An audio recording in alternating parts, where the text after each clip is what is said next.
Bismillahirrahmanirrahim. Assalamualaikum warahmatullahi wabarakatuh. Apa kabar saudara semuanya?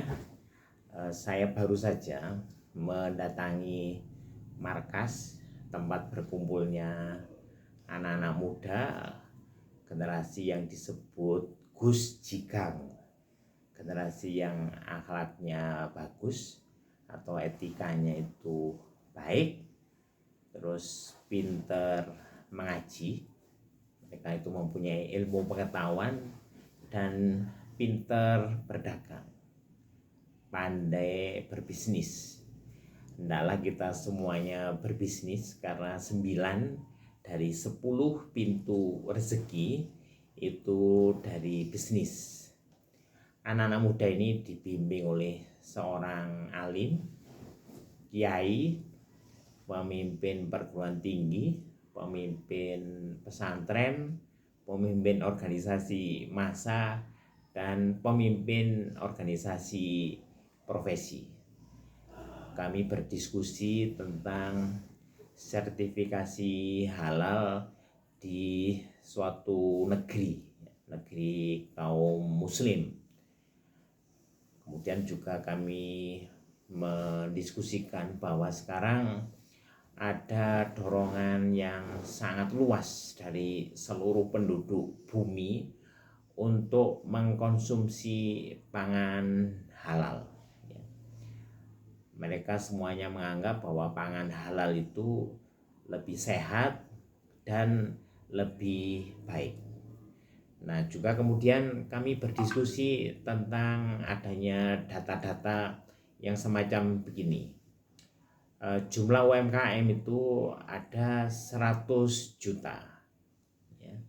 Jumlah produk UMKM itu ada sekitar 201 juta.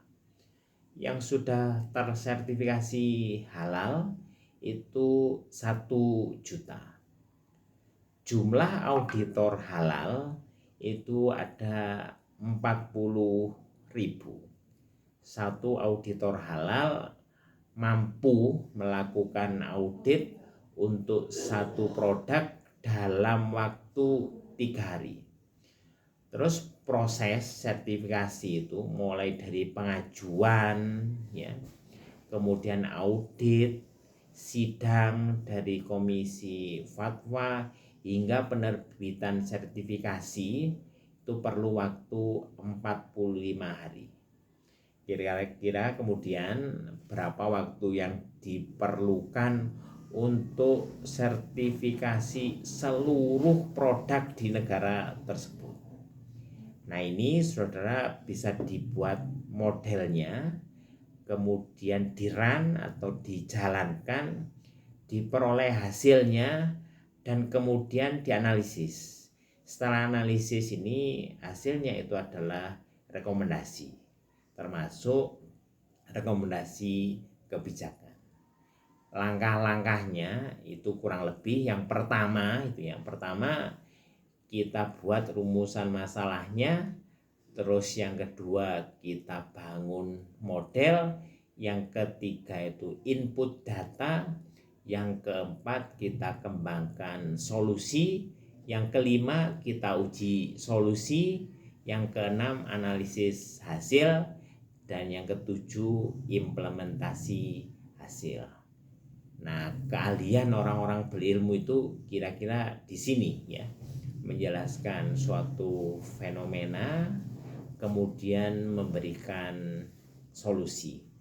Jika public policy maker atau para pengambil kebijakan publik mengikuti para alim, para cerdik pandai, insya Allah akan selamat. Jika public policy maker tidak mengikuti para ahli, maka dia akan kualat.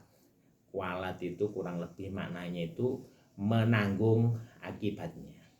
Nah, dari data-data yang saya tunjukkan tadi, kemudian kira-kira itu solusinya bagaimana? Maka kemudian ada solusi yang bisa dipertimbangkan, yaitu digitalisasi sertifikasi. Tentu digitalisasi sertifikasi ini ada hal-hal yang perlu dibatasi, ya. Ada hal-hal yang sebaiknya itu ada proses filtrasi dan security. Kira-kira begitu, saudara. Nah, digitalisasi sertifikasi ini bisa menggunakan aplikasi, ya.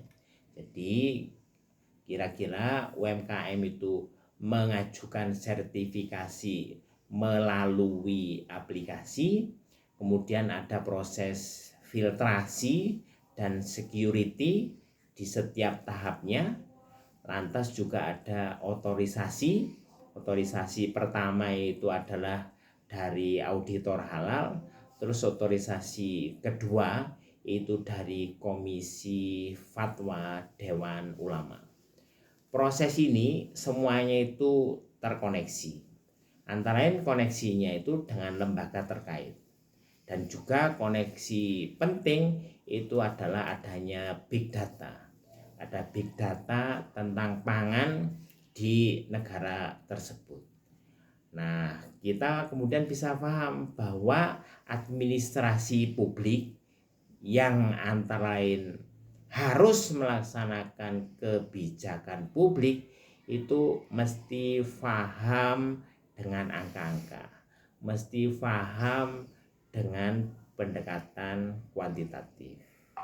Ya, saudara, ide-ide semangat dan aktivitas generasi muda, generasi Gus Jigang tadi itu harus kita dukung, dan kita bersyukur bahwa generasi itu sekarang meluas, ada di mana-mana. Wallahu alam bisawab. Subhanakallahumma wa bihamdika asyhadu an la ilaha illa anta astaghfiruka wa atubu ilaika. Billahi taufiq wal hidayah. Wassalamualaikum warahmatullahi wabarakatuh.